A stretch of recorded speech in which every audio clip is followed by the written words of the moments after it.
the challenge comes from trying to continue to be who other people think you are, and actually who you are is changing all the time, hopefully, and I want to be able to change and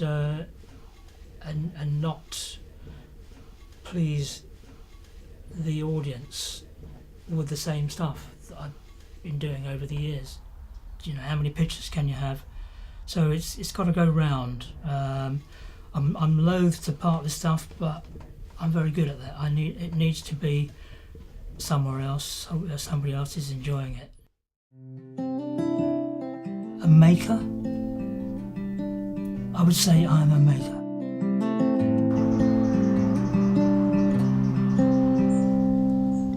My parents came from London. They moved down here during the war to escape the Blitz, and I was born on Box Hill, which you can see from the house, and I've always lived in the area.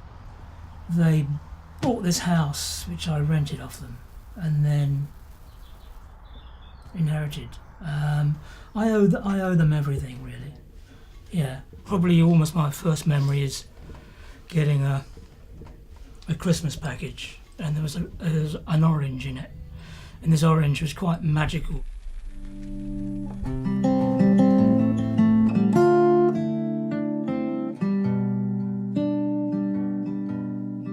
Well, there are a few skeletons in the cupboard. There's a shameful moment when I was taxi driving, and I transgressed I was trying to cheat the system, and I got the sack for overcharging a widow at her husband's funeral.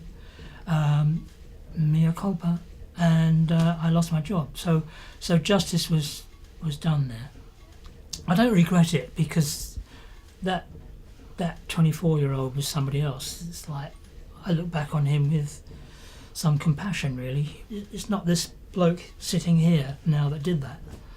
It was that young punk years ago. The things I'm passionate about are singing and dancing and making art.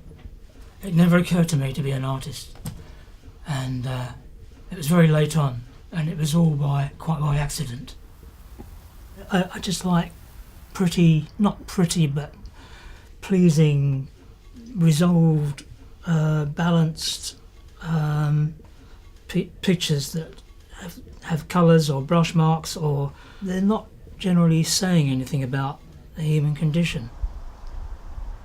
I just had to explore this new way of expression, and I was using the greenhouse, which was absurdly hot in the summer and very cold in the winter. I used it for a few years, had paraffin stoves down there in the winter, and then I thought I've got to build a studio onto the house, and which I did, about 25 years ago, and it was the best thing I ever did.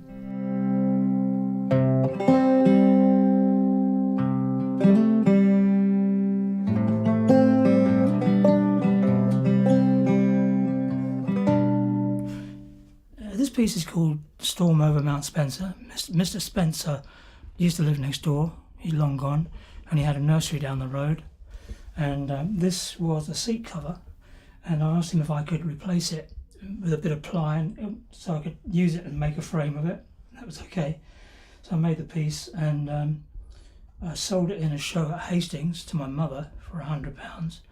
When she died, I inherited it back, and then stupidly I sold it to my singing teacher for £185, and as the time went by I regretted that, and I contacted him and I said, can I buy it back off you and I'll give you a profit, about 200 quid, and so there was a little pause on the phone, and he said 225, and I said yeah, okay, and so I found myself in the odd position of haggling over my own work and buying it back at an increased price.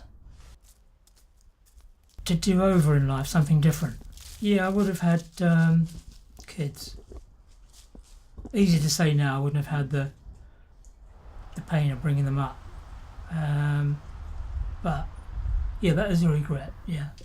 I want to write the book, and it'd be nice to have a partner. Hip is starting to go, and I've just had an X-ray last week, and I'm looking for a hip replacement. I just really wish I wasn't saying these words, but it's true.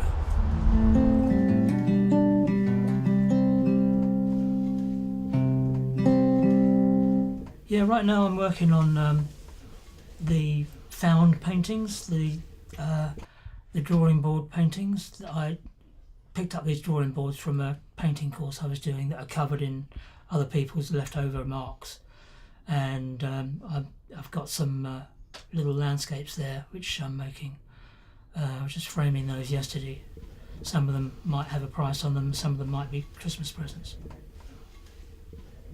The life of an artist is immensely rewarding, and it's immensely frustrating, and it's a roller coaster, and you have to go along with it. When you're in the depths of despair, you have to know that yeah, I've been here before, and I'll go through this, and things will be okay. Yeah.